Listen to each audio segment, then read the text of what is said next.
People worship his name, but I see nothing but an old man hiding behind stories." The words cracked across the gym louder than a punch landing. Even the rhythm of fists hitting heavy bags faltered. The Dallas Recreation Hall, usually filled with the thud of training pads and the chatter of families, suddenly hummed with silence. Dozens of heads turned toward the corner where the target of the insult sat. Chuck Norris was there. No spotlight, no entourage, just a plain jacket and jeans, his hands folded loosely on his knees. He'd come quietly, like anyone else, to watch the regional karate tournament. Parents had been whispering about it all morning. "That's him, right? That's really Chuck Norris." Kids peeked at him between matches, their eyes wide, some too shy to ask for an autograph, others nudging each other just to say they'd been in the same room. Now every eye had a reason to stare. In the middle of the mat stood the challenger, a 25-year-old black belt with a swagger that outpaced his experience. He was tall, lean, quick on his feet, and buzzing with the kind of energy that turns confidence into recklessness. His GI was immaculate, his belt tied tight, chest rising and falling faster than calm would allow. He grinned after the insult, trying to look relaxed, but his voice had cracked on the last word.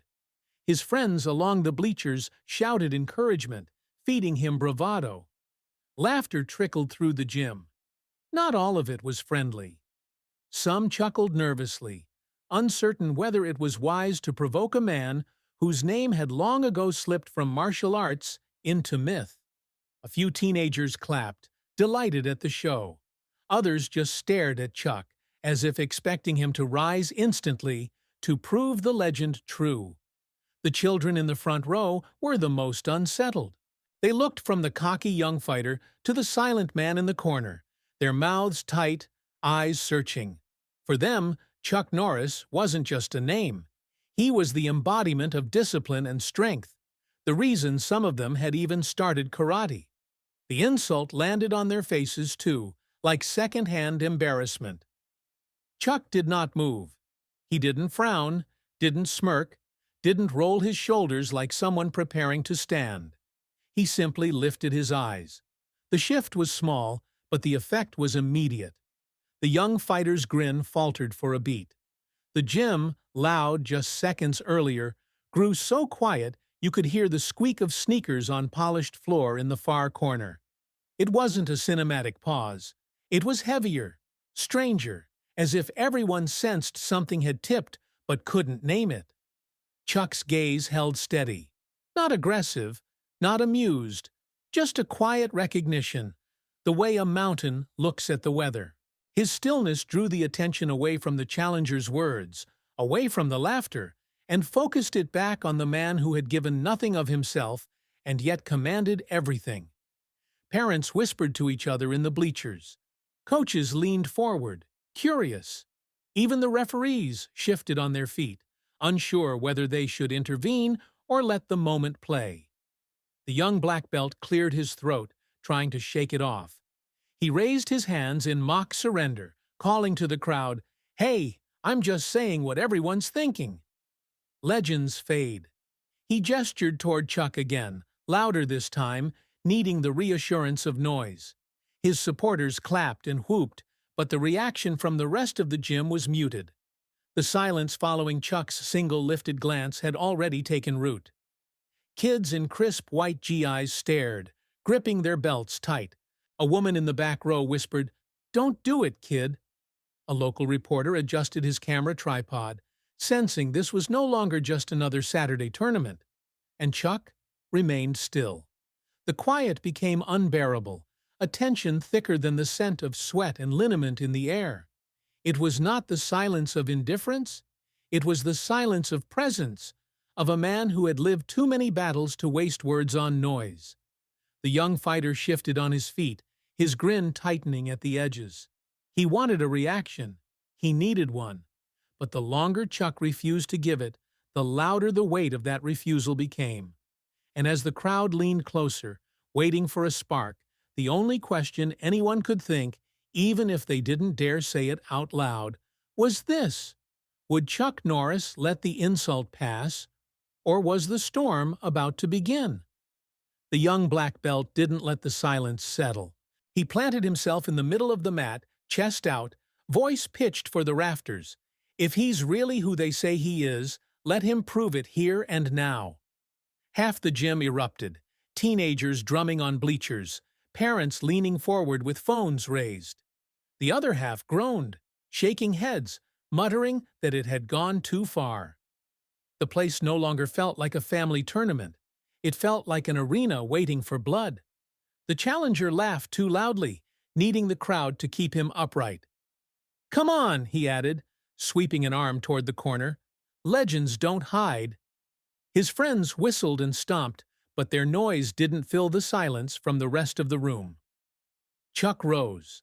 The scrape of his chair legs across the varnished floor cut through the gym like a blade. The shift was unhurried, not a reaction to the shout, but a decision on its own terms. He stepped into the aisle, hands loose at his sides, his face unreadable. Kids shuffled out of his way, as if the painted boundary lines suddenly carried heat. Phones snapped up in a wave. He walked to the edge of the mat, stopping in front of the referees. A silent question hung in his eyes. The head official, a woman with gray streaking her braid, hesitated, then gave a single nod. Her voice carried just enough. Demonstration only. Controlled contact. Respect. That last word lingered. Chuck stepped onto the mat and bowed deeply. The young fighter's bow was quick, shallow, the kind you give when you want the moment over. Chuck straightened and took his stance without flourish, his breathing steady. The crowd leaned forward, their voices tangled in a low hum. Someone killed the background music, and the sudden absence made every shuffle and cough sound magnified. The young black belt spun his shoulders, rolled his neck, then grinned at Chuck. "You ready, sir?"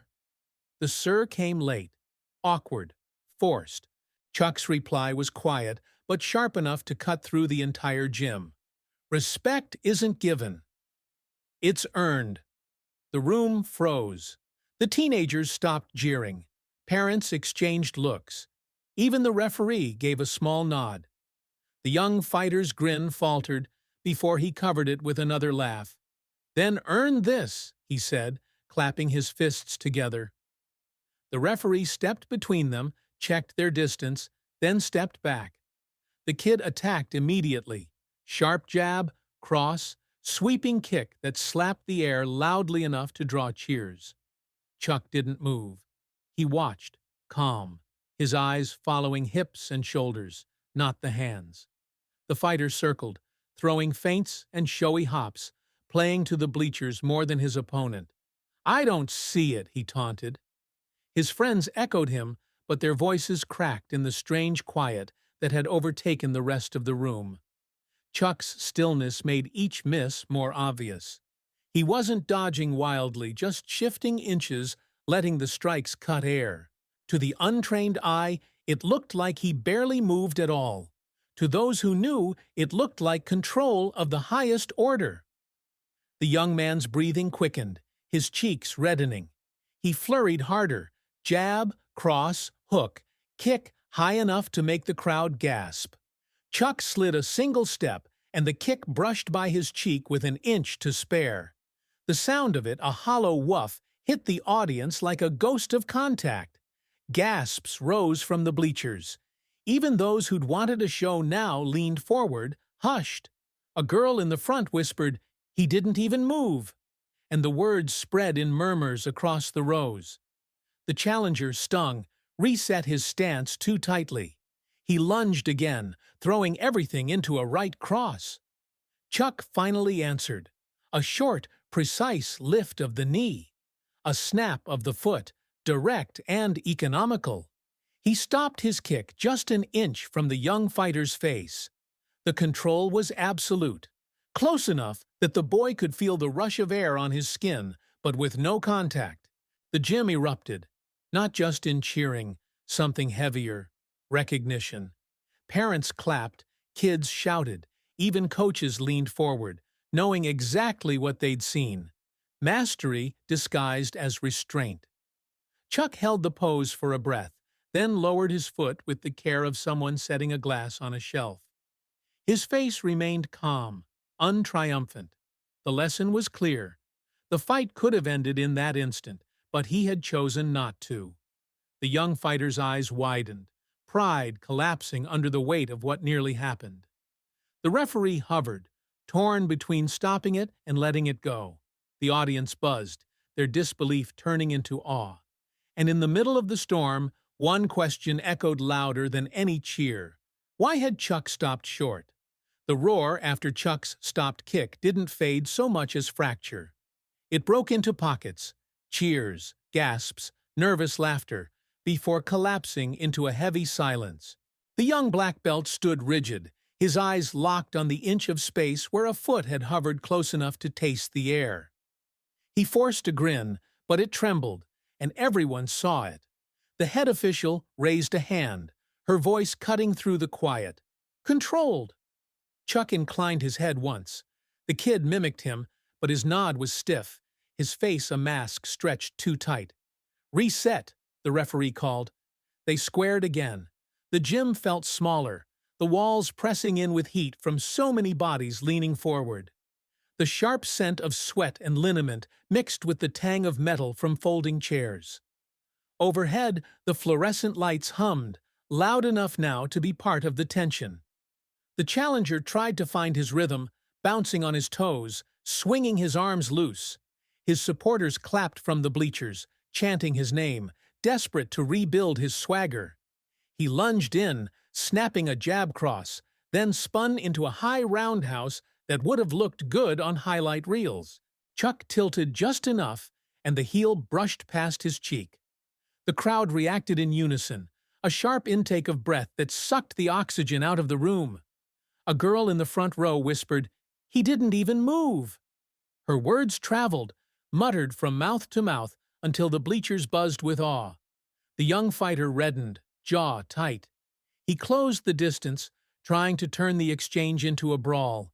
His arms swung wide, seeking chaos. Chuck didn't strike back. His hands redirected, light as water over stone, each parry leaving the kid more tangled. A half step, a small pivot, and suddenly the challenger's balance vanished. He stumbled, catching himself before falling, but the damage wasn't physical. It was visible. Chuck never followed. He just stood where he was, calm, breathing steady. It was less like fighting an opponent and more like teaching a stubborn student. The silence deepened. Parents lowered their phones, suddenly aware they were watching something not meant for replay.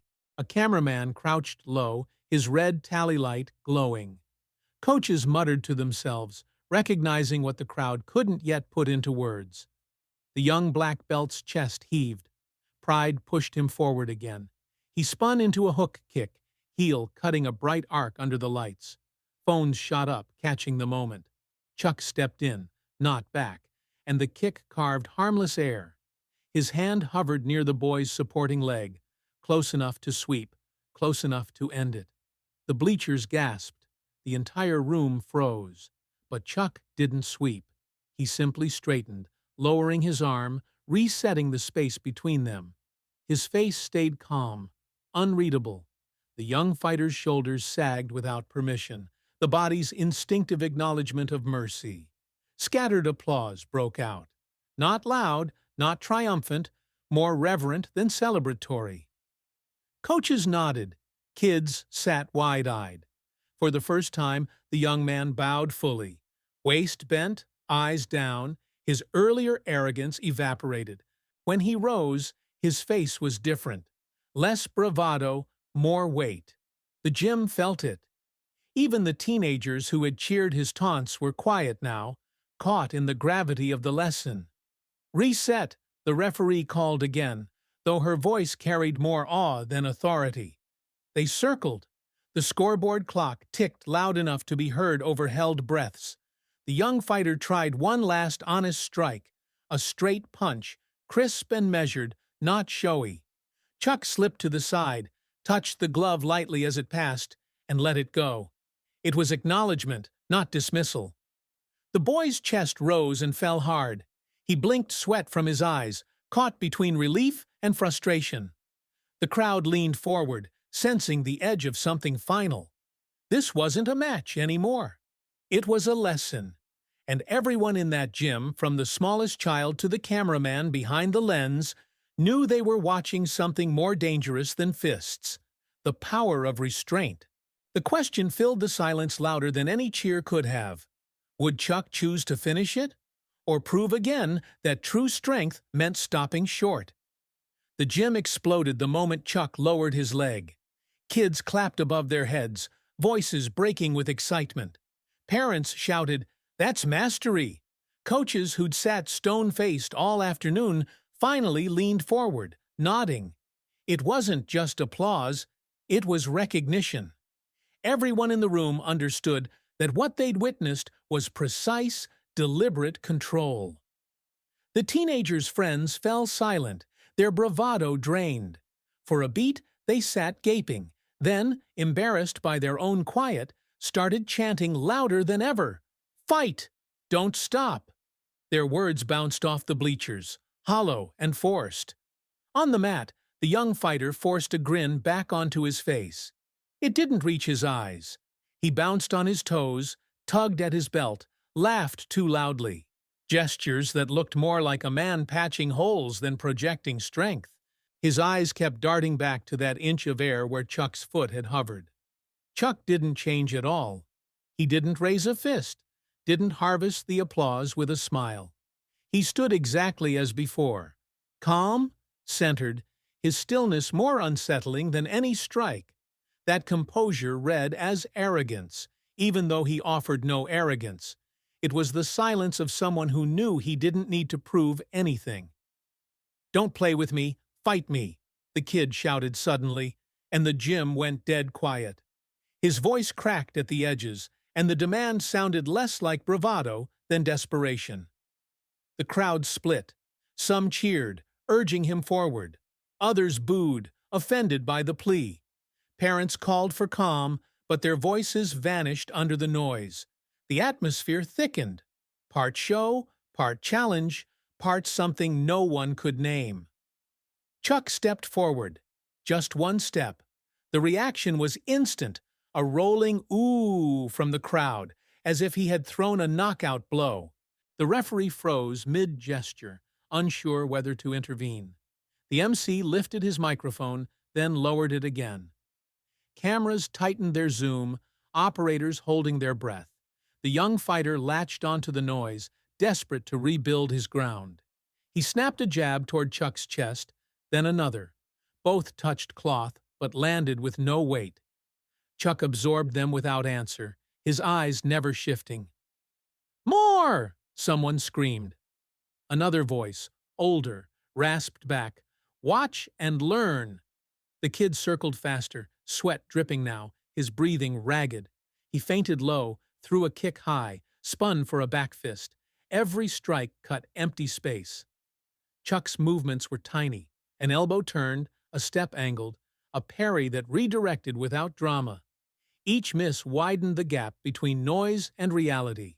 Frustration burned red on the boy's cheeks. He pressed harder, his movements sloppy with urgency. He overreached on a cross, and that's when Chuck moved. A hand caught his wrist, not hard, not twisting, just holding. With the other hand, Chuck touched the triceps, guiding his momentum sideways. It was like someone had pressed pause. For the first time, there was contact. The gym leaned in.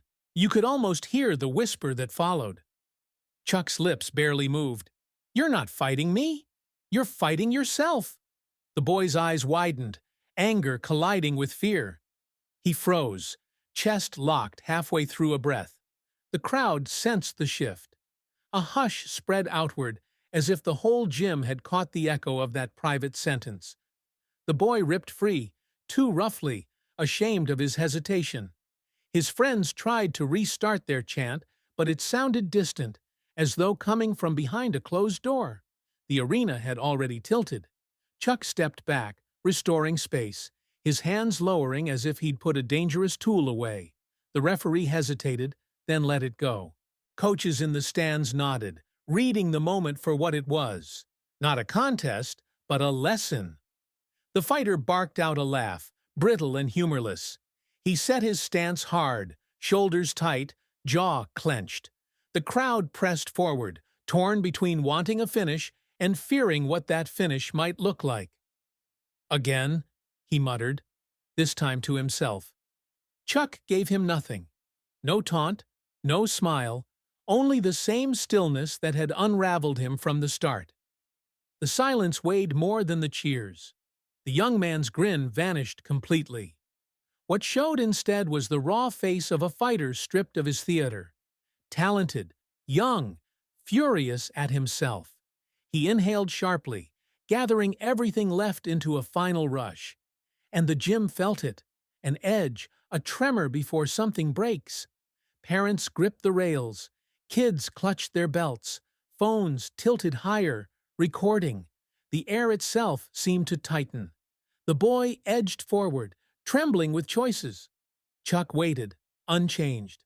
The room understood it wasn't watching a fight anymore, it was watching pride collide with patience. And as the scoreboard clock ticked louder than it should, the whole gym leaned toward the mat, holding its breath, waiting to see which force would break first. The echo of that brief contact hadn't left the room. You could feel it in the way people held their breath too long, in the way the teenagers' chant kept failing to find its pitch. The young fighter tried to shake it off with motion, hands flicking, feet pattering, shoulders rolling like he could loose doubt by vibration. He glanced at his friends, drew strength from their raised phones, then fixed his eyes back on the man in front of him. He surged again. Not cleaner, louder. The combinations had weight, but no argument. Jab to cross, to hook. A knee rammed in from too far, the heel of his foot whipping a crescent through the air because the crowd loved crescents. Chuck's answers were not counters so much as edits. A forearm met a knee and set it down without scolding. A palm ghosted a wrist, and the hook arrived where nobody lived. He floated an inch, turned a shoulder, and let the kid punch out syllables that didn't make a sentence. "Control," the referee said, and for the first time it sounded like she was coaching the room. The boy bared his teeth at himself and added speed like gasoline. He pressed Chuck toward the corner tape and tried to turn presence into wall. Chuck gave half a step, then a quarter, never flat-footed, never hurried, and the corner became a place with doors. He slipped out one, and the kid hit air where certainty should have been. From the bleachers, the noises changed shape. Less heckling, more involuntary exclamations that bubbled up when bodies recognized geometry before minds did. A father with a whistle around his neck said nothing for the first time all afternoon.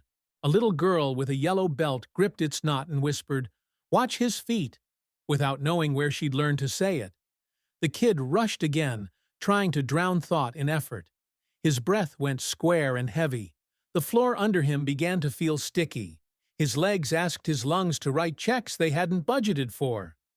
He touched leather to cloth and took it as proof, then touched air again and spent the proof's interest twice over. Chuck's stillness started to feel like a trick he couldn't expose. The older man declined obvious shots with a patience that read as cruelty if you were thirsty for violence. It wasn't cruelty. It was a refusal to make the lesson about anything else. The boy feinted high and drove a straight left, clean, functional, the kind of strike that earns nods from judges and no applause. It landed on Chuck's guard with a dull, satisfying sound.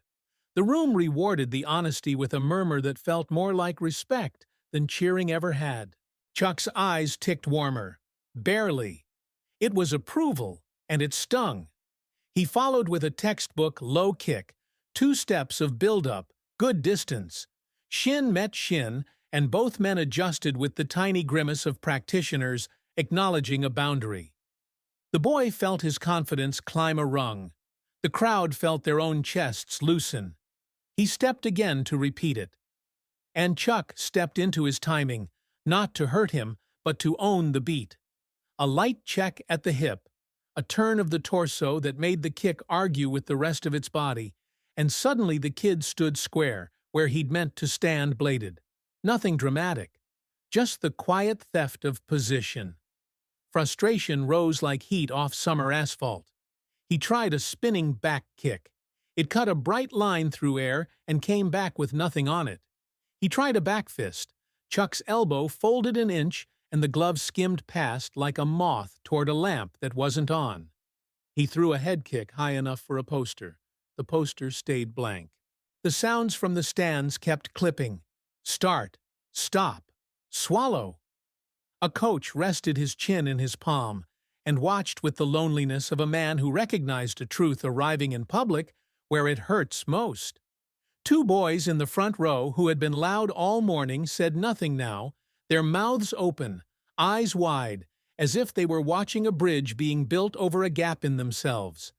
The kid's chest hammered. He told himself to reset, and the body refused. He tried to remember how it felt before the room changed temperature, and memory went missing.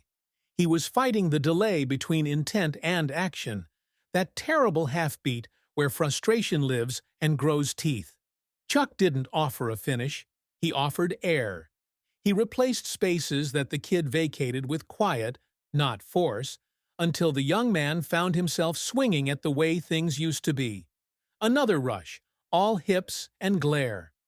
Chuck slid inside, hand to forearm, palm to shoulder.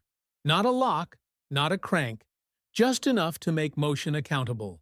He held him for a single second, eyes level, and said something the crowd couldn't hear. The kid heard it, and it hit a memory he didn't know still had a door. He recoiled like he'd been touched with a live wire, not from pain, from recognition. Pride threw up its armor. He snarled an inarticulate sound, with too much throat and not enough breath. He wanted to drown the sentence he'd just been handed by moving. Movement failed him. Respect, the head official warned. Softer now, her voice landing on the syllable that mattered. The boy's friends tried to chant his name back into being. The chant fell apart under the rafters like paper in rain. The gym was listening to a different story, the one whose language is foot placement and patience, whose nouns are angles and breath. He bent his knees, weight low, and shot a double rhythm, a jab to draw guard, a cross to split it.